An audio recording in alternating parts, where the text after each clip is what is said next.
Good evening and welcome everyone to another episode of ChedTalks.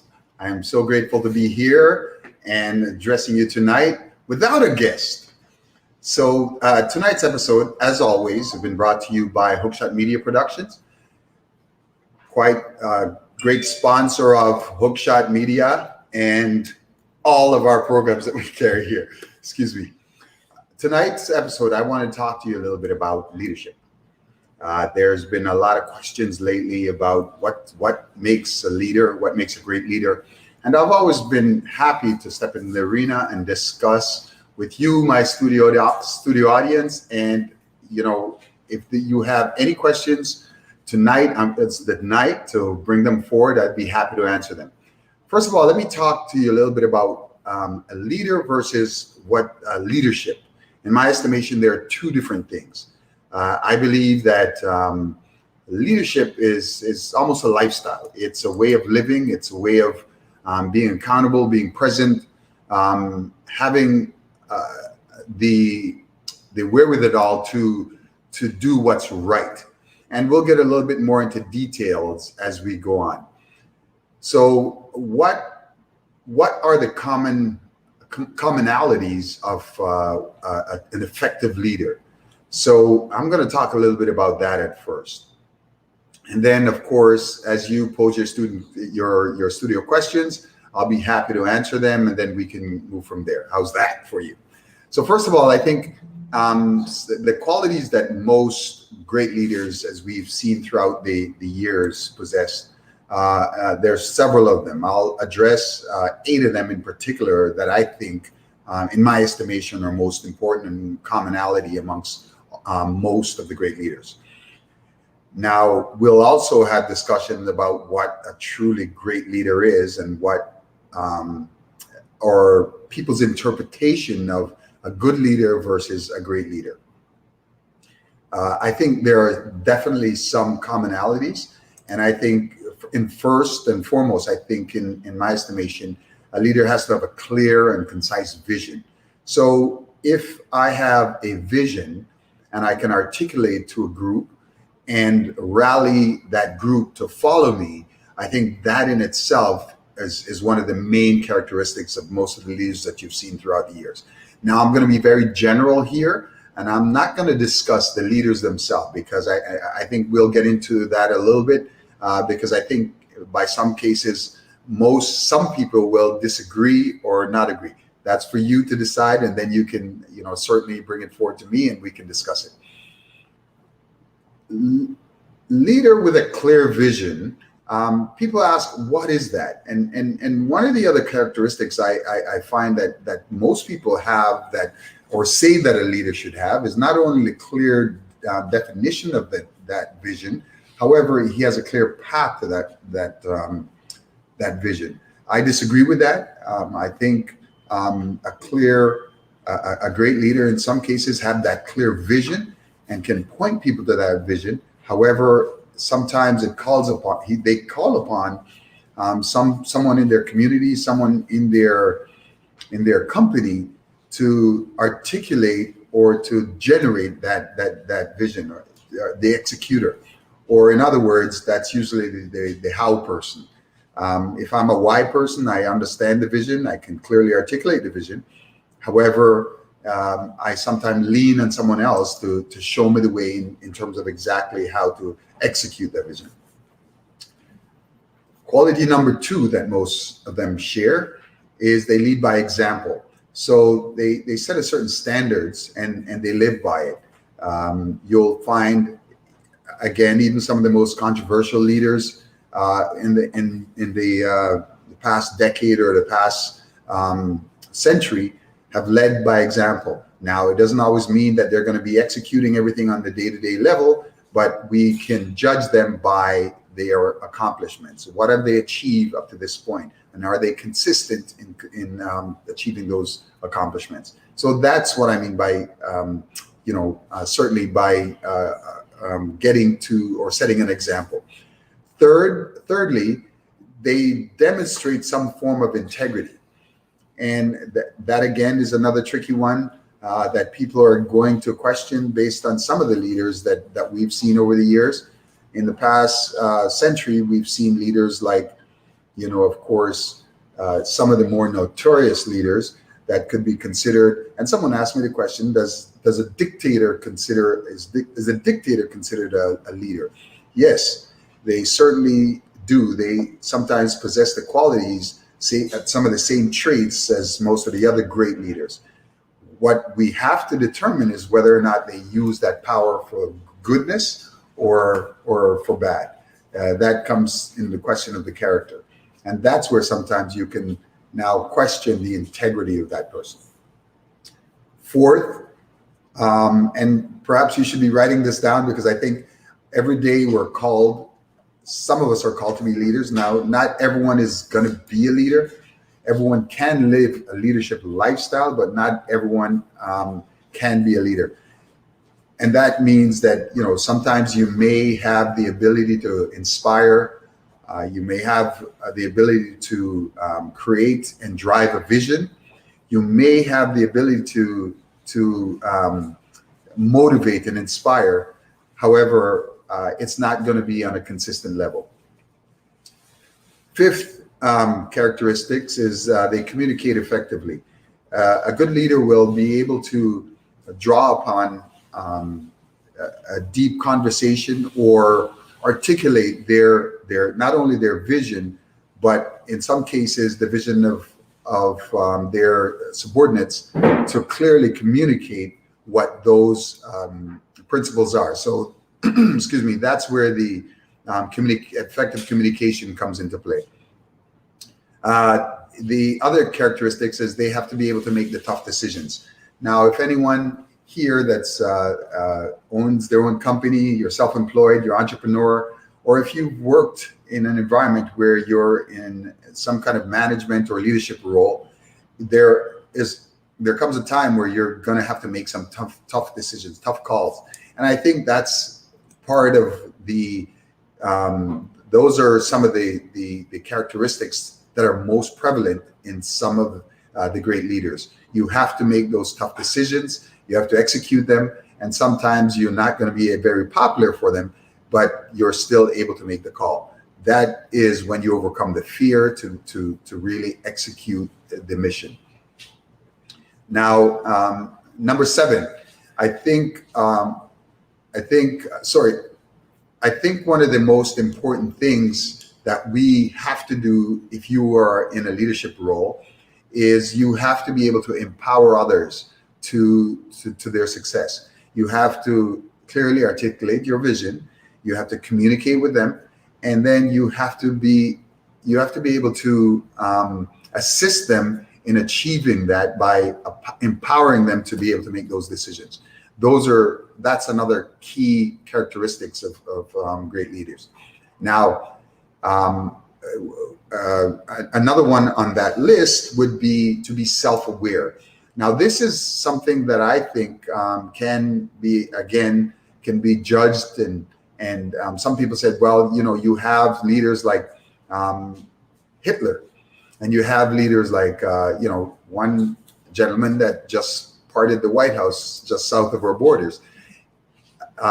Was he a great leader? The question remains: did he possess the characteristics of what great leaders is? Yes, he's able to. He had a clear vision. They were able to execute that vision. They were able to rally a great number of people to follow and to complete the execution of that vision. They're self-aware. Now, some people said, well, this guy was a narcissist, a dictator. Some of them are narcissists. Are they self-aware? Yes, I believe they're self-aware. The difference is they're just not going to bring light or awareness to what they're not good at. So if I have a fault, as a narcissist, I want to look past that as much as possible and say everything is great. That's the difference between a narcissistic leader or a dictator and someone who's leading for the good. Now, the ability to motivate and inspire is the 8th and I find one of the most important characteristics that most great leaders have. The ability to not only sell that vision, but motivate people and empower them, and then have them execute and carry out the mission is part of one of the greatest and most difficult tasks that any true leaders have to bear.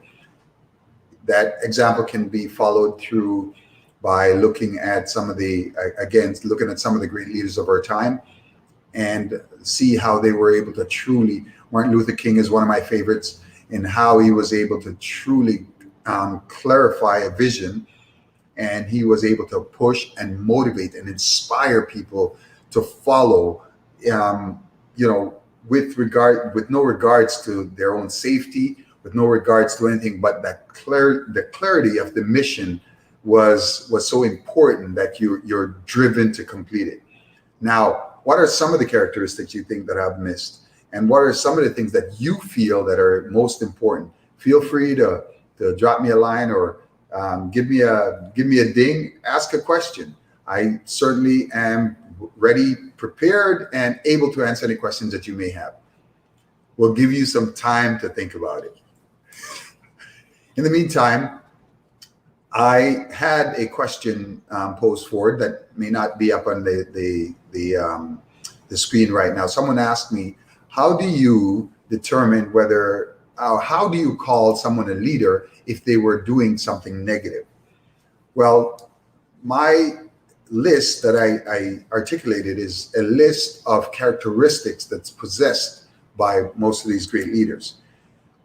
When you have the ability, it does not necessarily mean that you're going to use it for good. Some people are able to use their vision and their purpose and their leadership for good, and while others are choose another path. And that's how you determine. And that's why I say, in my estimation, leadership, in some cases, the word leadership in itself is a way of lifestyle. If you're a true leader and you believe in a great mission and it's for good, and then you have that integrity, you live a leadership lifestyle. You can be a leader, an effective leader, and just have the title of leader. However, again, like I said, that's how I determine where the paths kind of cross. Someone had a question here. Mr. Khan Azar said, life's most persistent and urgent question is, what are you doing for others? That is so true. Martin Luther King. What are you doing for others? I believe that certainly is a time for you to, true leaders are going to look beyond just for themselves. And now he has another question. How important are actions in the leadership? Very good. I think it is extremely important to create actionable items and actually demonstrate action through your cause. If I have a clear mission and I have the ability to execute that, and I have I've motivated, inspired enough people to follow me, then certainly I should be able to take the appropriate action to accomplish the mission. Or at least, if it's not outside of my expertise, I should be able to empower someone to be able to complete the action to fulfill the mission, or the cause to the mission. Thank you for that question, Azar. Thank you so much. Are there any questions that you may have with regards to leadership? Are you called on a day-to-day basis to be a leader, whether it be your job, whether it be as a self-employed, or in a corporation, or in a company where you're in some kind of management or leadership role? If you're called, what are the characteristics that you find that you have or do you find that you possess some of the characteristics within this list? If not, can you work towards it? What can you do to improve the characteristics and lead towards that leadership? Question. Yes, I have a question. Yes, ma'am. Well, not a question, a statement. In order to be a leader, you have to have people that will follow you. If you don't have people that follow you, you won't be a leader. So yes, you have to possess everything. But if you don't have something that people want to follow, then leadership cannot happen. Absolutely. What the statement was, you have to have people in order to have in order for leadership to exist? Yes, to a certain degree. I don't think you need a whole lot of people in order to lead.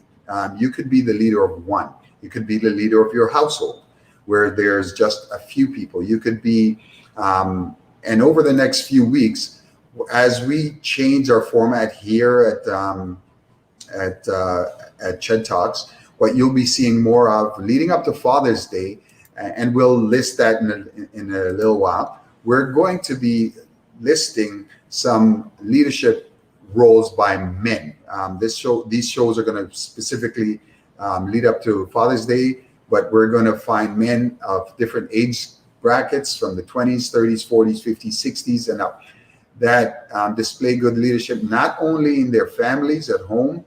It could be in their partnership or marriage. It could be in a role as a worker, a job. It could be just in a sporting arena. In whatever arena that you find yourself, there comes a time where you could be called upon to be a leader. And the question is, are you prepared? And what can you do to prepare to be a better leader? And someone else has another question here. How important inspiration in the leadership to follow up, specifically for youth? I'm sorry, I got that right. How important is inspiration in the leadership to follow up? Okay, I think yes, it's very important.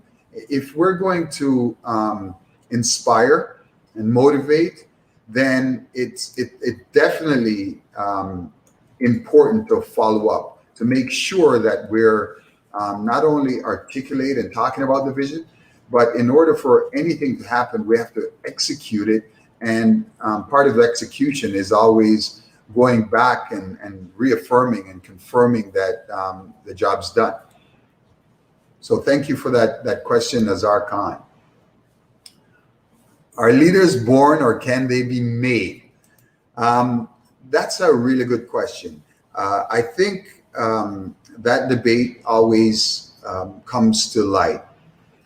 Some leaders are just born. I'm sure we've seen them. We've seen people that were just born with the ability to inspire, the ability to motivate, and they have just an innate way of making people feel empowered to be able to execute. Now, you have some people that don't believe that leaders could. There's an intellectual aspect to being a leader, and I think that's what makes it possible for someone to learn to become a leader. If you're self-aware, it's something that I brought up earlier. If you're self-aware and you understand how you relate to people, you understand how people function, you're able to motivate them, and you know what motivates them by being not only self-aware, but understanding what motivates them, then I certainly believe that it's something that can be taught. So yes, it can be learned. If you disagree, certainly drop me a line. I'd love your opinion. I always like to debate and have feedback as to what your thoughts are. Any more questions? I'm glad to answer. If you have someone that you think that would be a great and effective guest on our show as we lead up to Father's Day, someone that you feel that's a great leader within your community, within your family, within your just within your circle, I'd love to have a conversation with them. I'd love to see them represent their families, their loved ones, their leadership, and display their characteristics. How can dads set up a vision for their kids?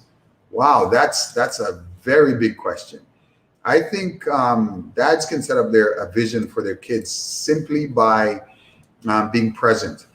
Oftentimes, all our kids want, depending on the age of that child, is to have the parents see them in action. Whatever it is that they're doing, they want that appraisal. They want that praise from their parents. They want that confirmation that they do exist and they want you to be present. Now, that's the first part. So setting great example is the next part.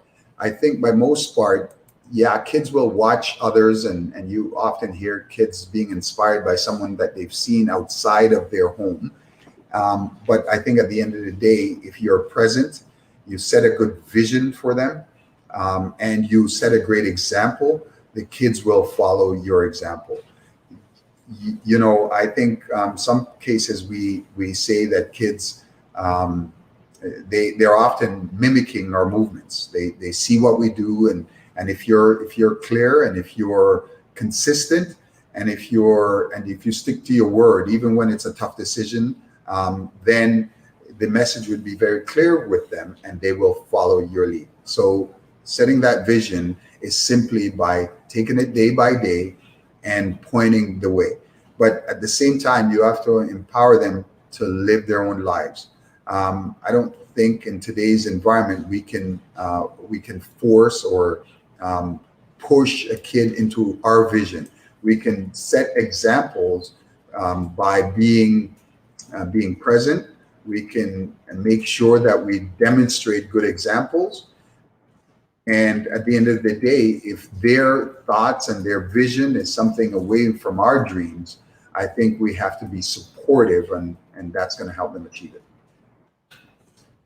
So those are all the questions. I was expecting a lot more questions tonight, but I'm glad someone else is able to. So here's another question. Some equate leadership with masculinity. Wow. What is your take on female leadership?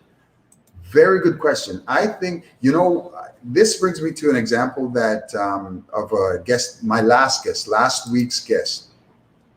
She was very inspirational to me. I think someone who's in the Navy and spent so many years in the Navy is a clear example of someone who can not only set a vision, fight through all the adversity, and be resilient enough to come through. Now that follows through whether or not you're male, female, or other, whatever you identify with. I think leadership, the qualities that I point out, can be demonstrated from either gender.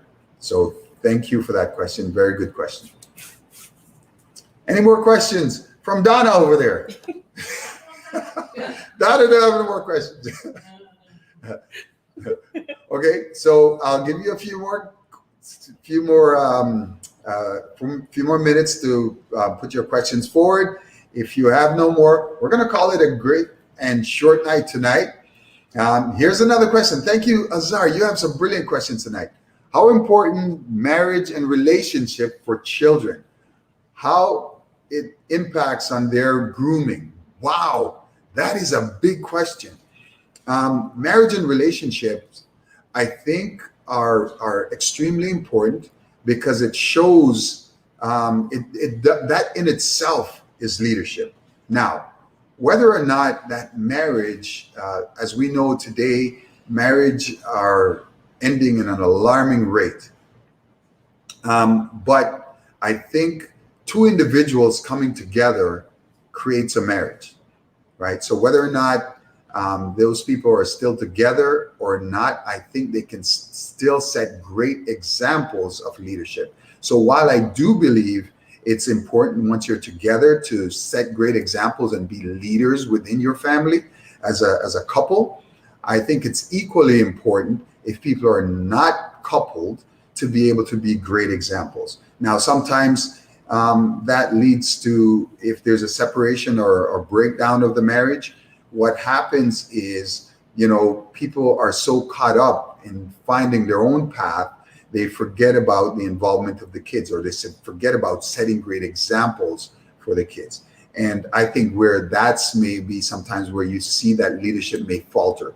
But by most part, I think most parents, they try to be better examples for their kids. Whether or not they're successful or not, that remains to be seen. But I believe that, yes, I guess the answer to your question is yes, it is important. Marriage is important, but I don't think it's the only thing that creates them, because people create marriage. Marriage creates relationships, and the example is good with or without a marriage. Thank you. More questions, please. So I'll give it a few more minutes and then we'll close. But thank you for those who joined me tonight. Thank you for all your very important questions. I will always be happy to answer your question. Even if you post them at a later date or a later time, I'll be able to respond to you. Here's another question. Do you think you're a good leader? Oh my goodness. Who posed that question? Well, yes, part of being a good leader is understanding yourself. I see being self-aware. I think I possess the qualities to become a great leader. Obviously, I'm always striving to be better, always striving to achieve something greater and not just looking at myself. I look at the people that I may have to lead and whether or not I'll be doing them justice. If I feel that I'm not contributing or not contributing in a positive way, then I'll remove myself from that position of leadership and promote anyone else that I think may fit in the position a little bit better. For now, I have a team of people, a great team of people within my company, which is Hookshot Media Productions, and I think they're empowered, and I believe that they're great and will always achieve success. Whether it's my leadership that assist that to happen remains to be seen, but what I do strive to do is to be a better person and a better leader every day, and that's the best I can do. Thank you so much for joining me tonight. I have another question from Donna. Go ahead, Donna. Yeah, I don't know if I'm opening up a can of worms. No, do not open up a can of worms. Do you feel that the Canadian government is doing good leadership right now? Whoa, okay, controversial. But the question is, do I believe the Canadian government is doing a great, or is being great leaders at this point? Without injecting too much of a personal opinion, let's look at the examples. We've encountered a pandemic over the last year, and there have been several mistakes that's come to light. And I think there's just been so many mistakes. Now, a great leader or great leaders acknowledge their mistakes and learn from them and move on. When those mistakes are repetitive, then we question the leadership, right? And I think once you have the people that you're leading starting to question whether or not you're leading in the right direction or whether or not your mistakes are leading to more of an issue than solutions, then I think you perhaps have to reflect on what your leadership is doing. Now, in my opinion, I think that right now we are struggling as a nation. I think we have encountered some issues in our executive order or executive community of this government. And my personal opinion is no, they're not doing a great job of leadership. But don't hang me for that. That's just my own personal opinion. Another question. How important is it for children to participate in charity since childhood? And how important for parents to teach them and to serve others? Great question. Yes, I think it is always important for us to understand and learn to give back. The younger that you start your children in a charitable charitable path, I think the more important it is. Learning to give is the best way to receive. In my humble opinion, is that most people, they look for their blessings from the same place that they're pouring into. However, that's not how it works. I think our blessing usually comes from the most unlikely source. So the answer to your question is yes, I believe that our kids, our children, and everyone within our community should learn to not only be charitable to their community, but something outside of their immediate community. because it's just what we are here for as stewards of this earth. Our mission and our vision and our responsibility is to give back in any way possible. And I think a charitable path is one of the most effective paths for us to execute that. Thank you for your question. Wow, some great questions tonight. If you have any statements or comments that you feel that are important in terms of leadership, please feel free to write them in, post them in, give me a shout. I think by most part, you all know how to reach me by now. Every Wednesday night, I'm here. Be happy to answer any questions. We're going to be focusing on leadership over the next 4 weeks as we lead up to Father's Day. And I am going to have some great and inspirational leaders for you to speak to. I'd love to join as a guest on Father's Day. Wow, I already have my Father's Day guest, but you know what? I'd certainly like to talk to you a little bit more about that, Mazar. And we'll get and reach out to you and get in contact with you as soon as the show is out. Thank you so much. So thank you all for joining me here tonight. It's been a real pleasure chatting with you. If there's anything I can do to assist you on your journey, this has been a focus of mine to get ChedTalks up and running. And over the past 7 weeks now, it's been phenomenal. I've had your support. And as we grow into our bigger production starting next week, I'd love to have all of you share it with your friends, share it with your family members. If you have topics that you think would be great topics for us to cover, then I'm always welcome and willing to take on the challenge. Thank you again for joining me tonight, and I hope to see you next week on ChedTalks. Good night.